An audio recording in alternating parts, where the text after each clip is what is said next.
This is Mark, the VP of sales for this design company. And this is the revenue we generated for his company in less than 90 days with this campaign we built for him. And right now, I'm gonna take your arm and walk you through A to Z of exactly how we built his campaign so you could achieve the same results as well. But first, let me take you back to July 2024 before we even launched the campaign. Because to tell you the truth, this campaign was so risky for both myself and Mark that he was not just gambling with his company's revenue, he was putting his entire job on the line.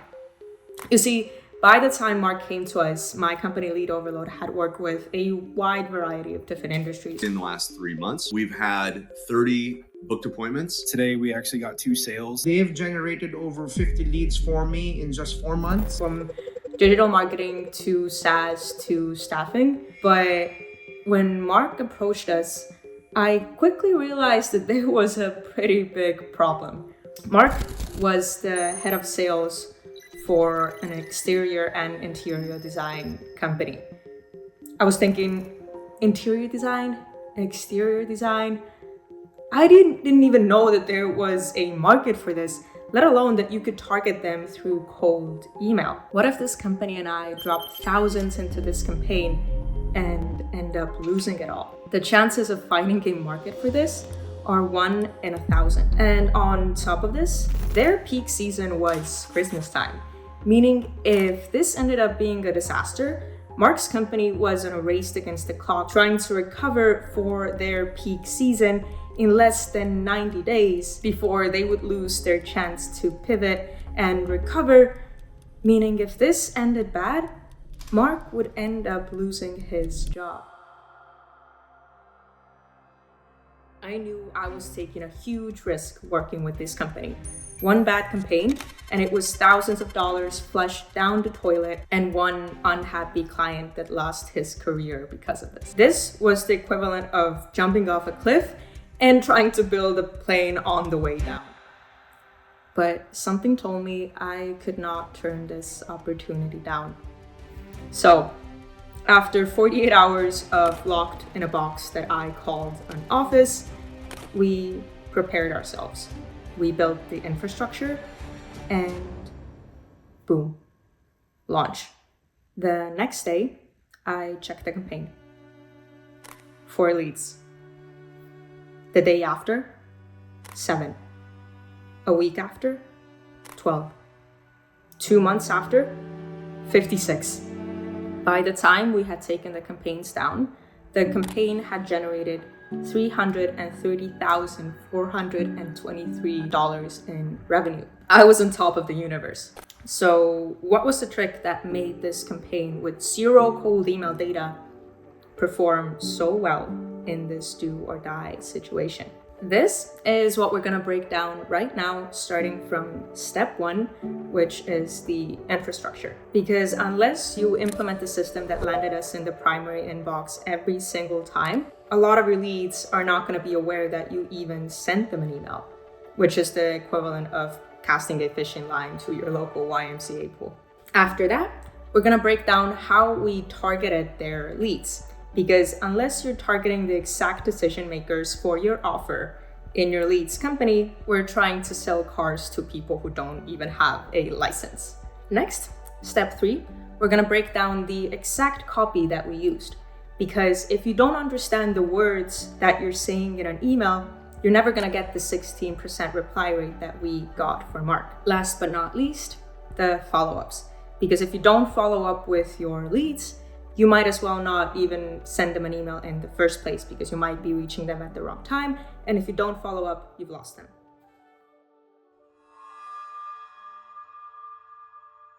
So first, we set up their campaigns on a private infrastructure instead of a mass used one with private IP addresses. That's just because the deliverability is way better on a private infrastructure when you have your own IP address instead of a mass used private or a mass used sequencer. Then we got them 100 premium inboxes, email accounts. They are by data the best email accounts out there. So they're Google Workspace email accounts. Second, we got them 100 premium inboxes Google Workspace email accounts, which are by data the best email accounts out there for cold emailing. Having a quality infrastructure is one of the most important aspects in cold emailing, and unfortunately, it's very often overlooked. But especially now with the new Google and Outlook updates, if you don't prioritize your infrastructure, you might as well not be sending an email at all. Your copy and targeting can be the best of the best of the best in the world, but if your leads never see your email because it ends up in spam, then you have lost time and money. So make your infrastructure a priority, please.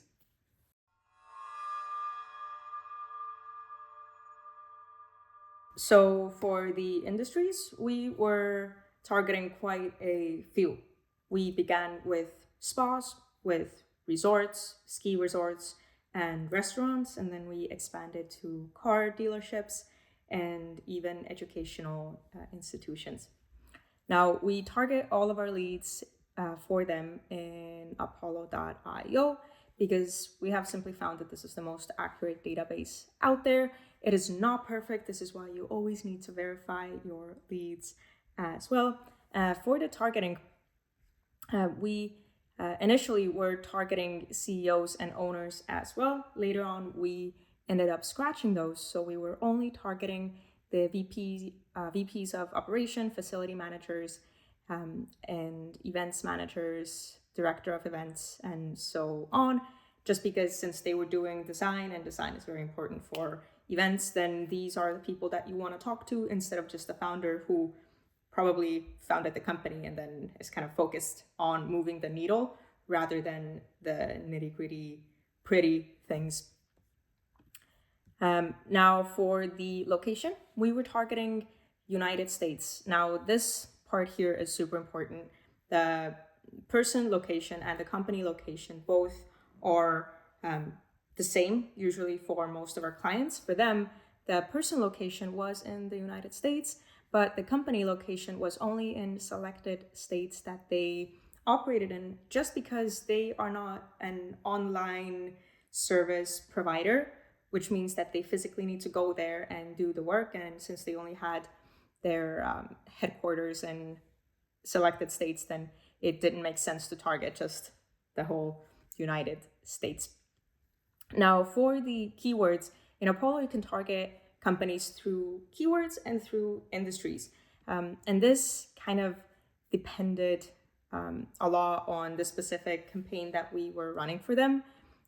For some, you can find them in industries and then you're all good to go. But if you're going as niche as, for example, resorts, then you need to target those through company keywords right here. We also excluded the keywords casino and hotel just because some hotels and casinos also have spas, but they're kind of like a separate entity. So if you reach a casino saying, hey, I know that you're a spa, then they're gonna be like, yo, I'm not, fuck off. And this is not something that we want. So we always check that the email status is verified, just because that means that we have a smaller list to keep clean right after, because we don't care about the contacts that don't have an email account attached to their account here in Apollo. And for the revenue, we stuck with companies doing more than 2 million in yearly revenue. And we didn't care if it's a public company or a private company because they had previously worked with both. Now, this is something that you're going to think more about when you're writing the copy, but already when you're targeting, it's very important to think about exactly what problems you will be solving with your offer that you're going to be addressing in your copy.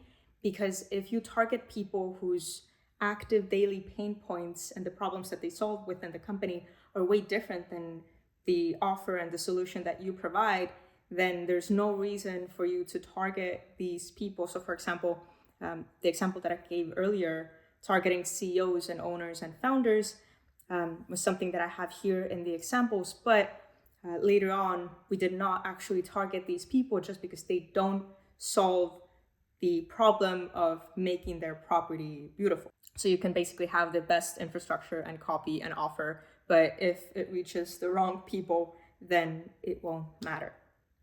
Again, you have wasted your time. Now, if you're worried about messing up your infrastructure or targeting the wrong people, then just click that first link in the description and you will find the case study of how we target companies in our company for our clients. This is the highest closing rate we've ever had. I just want to let you guys know that, man, whatever you guys doing, keep it up, because it's obviously working, right? Or if you want us to run it on autopilot for you, then I can also show you how we generated 77 leads for another company or 100 leads in a week for a third company using this exact system. Again, just click the link in the description.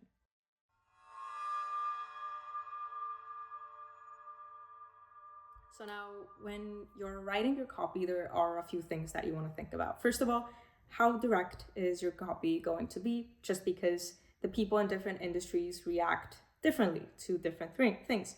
Also, the people in different countries react differently to different things and different approaches. For example, if you're targeting companies in the UK, your copy should most likely be a little bit longer just because they like the more personal approach to their email, to their messages. But if you're targeting people in the United States, which is way more saturated, then you want to be really straight to the point, really direct, really crisp with your copy as well. The next point that you want to be thinking about is how professional you want your copy to be. I personally like to keep our copy really conversational. This is exactly what we did for this client as well. So it's basically like having a coffee chat with a friend that you haven't seen for a while. So you guys are talking, you're having coffee, you're enjoying it. It's a double espresso and it's so freaking fire, straight from Colombia. And then this topic comes up. They mentioned that, yeah, they're kind of struggling with this problem right now. And you're like, oh, actually, I kind of have a solution for this if you want to try it out. Then you talk about your case studies. Yeah, like, by the way, we just helped this client who's similar to you with the same thing. And then you insert a CTA there. So you see what I did there? It's, first of all, really conversational. Second of all, you do include a case study.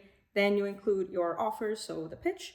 And then third, super important to end it with a very clear call to action. So this is the line that asks the lead what to do next. Because if you don't tell them what to do, then they're not going to take action. So if we're going over this copy here right now, again, my own pet peeve, but I like to start all of my, or almost all of my copies with hey instead of hi, just because I'm a hey person.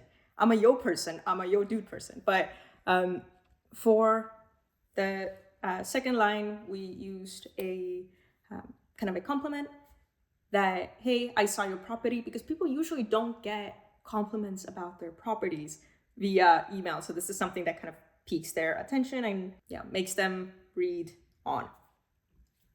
Now, then I tied it very smoothly into, okay, I bet that your property is beautiful during the holidays. You're probably already thinking about how to make this year's celebrations extra special for your guests as well.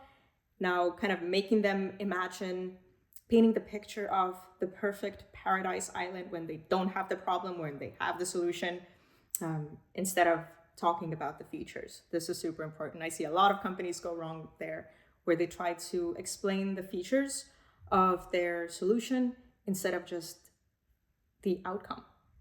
Because I don't care how I'm gonna get, for example, how I'm gonna get, 100 leads a month. I just care about the 100 leads a month. So if I'm gonna get the 100 leads, then I don't care what you do to get them, right? And this is the same for this company. They don't care how the design is set up or whatnot. They just care that it is gonna look beautiful and their guests are gonna be stunned.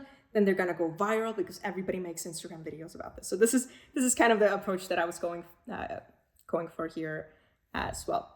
And then you go into the pitch that this is exactly what our company does with holiday lights and our work at this company, and that company has already gone viral. So including this authority building case studies there as well.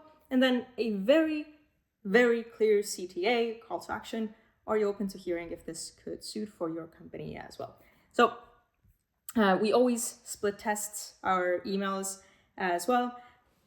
For some campaigns, we go straight for the kill with a very strong offer. For other campaigns, we test out a lead magnet first. This really depends on your personal preference and your offer, because most likely if you're offering something like SEO, which is really hard to sell over cold email because it's just a very saturated offer, then you want to give them a lead magnet and a free value first, and only then you can kind of tie them into your actual offer and upselling them into whatever you're actually offering them, which for example can be SEO. This is again a super important step that always have follow-ups in your main campaign before they ever respond. And then after they respond, also have a lot of follow-ups, because life happens and people don't always react the same way that you want them to. Maybe somebody says that they're interested and then they start ghosting you, and there are ways to overcome this, which we're going to go over right after this as well. Now, when we're talking about the follow-up emails in your initial sequence, it's actually not as complicated as people think. So you want to have at least 3 to 5 follow-up emails. Again, depends a lot on the industry. If you have, let's say 8 follow-ups, we don't want to have that many, just because it gives people more chances of marking you as spam, which will harm the reputation of your email accounts and your domains. So what you want to do in the follow-up emails, what we did for this client as well, is just including more case studies. Just keep on painting the picture of this beautiful paradise island and what their life would look like with your offer. So super simple, no need to overcomplicate it. You want to keep it as short as possible and as long as needed. If you have it too short and you don't have a strong enough offer, then that's just gonna be unclear and way too pushy. But if it's too long, then nobody has the time to read it, because everybody is always busy. So since the copy is the meat of your campaigns, it needs to make people act. That means that it needs to be different enough from what your leads are used to seeing as a cold email in their inbox already. So use memes if you need to. Be funny, be yourself.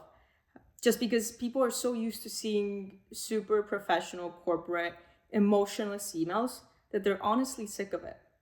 People like to talk to people, so give them a reason to respond to you. And for the very last follow-up campaign, I have a personal favorite, which is asking if there's another person in their company that you can talk to your offer about.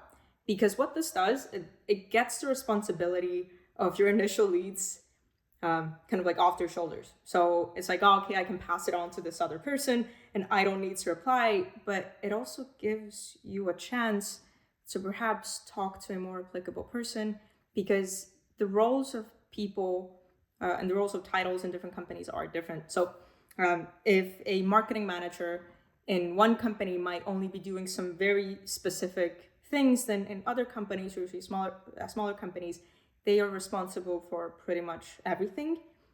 But if you only target certain titles and you never ask if there's a better person to talk to about this, then you will never get that answer as well. So this is why, kind of like a little golden trick that I like to use, always ask at the very end of your sequence if there's a better person to talk to. Now that you've launched the campaign and you have the responses coming in from people, it is time to figure out what you're going to do after they are actually interested. Now, very often what happens is that a lead receives your email. They're like, oh, this looks good. Then they say, I'm interested. Let's talk. Are you free next Monday? And then a little bit of time goes by, you answer them, and then they start ghosting you. The biggest mistake that I see here that companies make is that they just leave it. They're like, oh, okay, they might just need more time. But in fact, probably something just came up and they forgot to answer your email. This is exactly why, again, you want to follow up with them. Now, here's the strategy that we used for this client to follow up with positive leads. So first of all, the lead responds, they say, hey, let's chat, I'm interested. Then what you do is you're like, okay, that sounds amazing. Keep it super short and super simple. Are you free next Tuesday at 12 p.m. your time, or next Wednesday at, 5 p.m. your time? Give them always 2 or 3 options. Don't just ask, when are you free? Because this just makes it easier for the lead to reply to your initial email. Tell them exactly what you want them to do. Does the time A, B, or C work better for you? And then it might happen that they say, oh, none of these times work, but here is my calendar.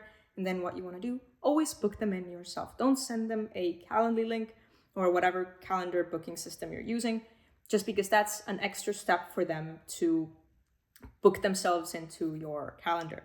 You already have their email. And if you get a yes from them on the time that works for them for the call, then just book them into your calendar and then send them a follow-up email saying, hey, I booked you in for this time. Let me know if you receive the invitation. Talk soon.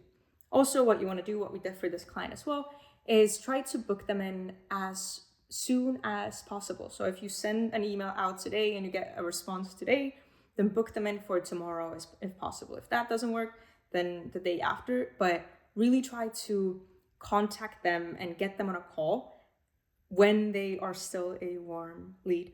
The same goes for sending any lead magnets or whatever you are offering in the follow or in your initial emails, just because they already remember your name. Don't let them forget it. Now, let's say that they responded and then you responded asking if this or this or this time works, and then they never responded again. Then what you want to start doing is wait a day, so 24 hours, and every day after that, excluding weekends, follow up with them. Send them more case studies. Send them more lead magnets. Send them more internal resources. But again, try to keep the emails super short. Make sure to give them enough value, because if the lead stopped responding to you, not because they got busy, but because you didn't convince them enough to actually keep engaging with you, then you want to kind of dismiss that. You want to give them a reason to keep engaging with you, which is why you want to include more follow-ups with more case studies, with more authority building. And if that doesn't work, then do cross-platform outreach. Find them on LinkedIn. Find them, I don't know, on Facebook even. If you have their phone number, then call them up being like, hey, we talked, but it seems like something came up. Are you still interested? There are several reasons you cannot afford to skip follow-ups. First of all, they might have gotten super busy, as I mentioned. Second of all, they might have not been entirely convinced, which is why you want to follow up with more case studies. And often they just need a little extra push. They're human, just like you. I could not count the times that I've gotten the reply from a lead, I love your follow-up, fine, let's hop on a call. It is that important. Now, to implement this, you have two options. First of all, you can try to duplicate this for your own company with your own offer. The second option, you can remove the guesswork and work with our team to personalize your infrastructure to help you get the skills of cold email in just 3 months for your own offer, for your own cold outreach. So you have all the skills in the world to open up a cold email agency if you really wanted to. And option 3, you can let us run this and just sit back and watch the results come in like they did for Mark's company.